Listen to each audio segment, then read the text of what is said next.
Rochester family right now is anxiously awaiting word about a grandmother who's missing on Maui. Linda Vichelli lives in Lahaina, the historic tourist town that was burned to the ground that you just saw in that last story, and she hasn't been seen since Tuesday.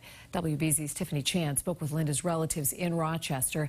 Tiffany joins us live at Logan Airport, and Tiffany, they have reason to be concerned.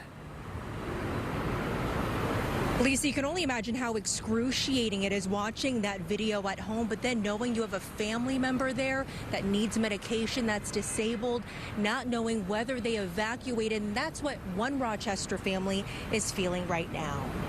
There's still their roads. As the hours turn to days, Beth McLeod is feeling more and more helpless from a Rochester home. Just concerned that she was awake when they started to do evacuations. Her children's grandmother, Linda Vichelli, is among the missing in Maui as the wildfires continue to scorch the island. With cell towers down, calls to Linda are going to voicemail, and it's unclear whether she was even able to evacuate the historic town of Lahaina, where the death toll has climbed to at least 55. And I see in one of the photos, does she walk with a cane? Are you kind of worried about stability? Tell me about that. That's one of the biggest things. I'm just worried about her health.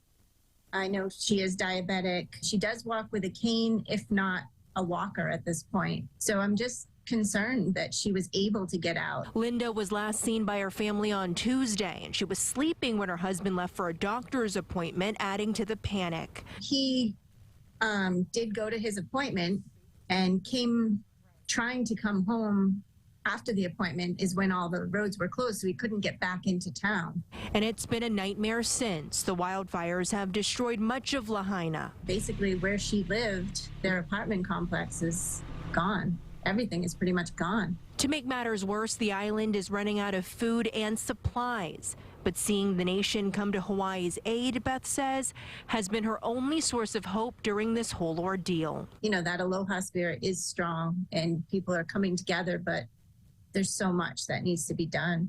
Beth's been glued to her cell phone, trying her best to get her loved one's name and picture out there in case someone on social media recognizes this face among the thousands displaced on Maui. The question is where could she be?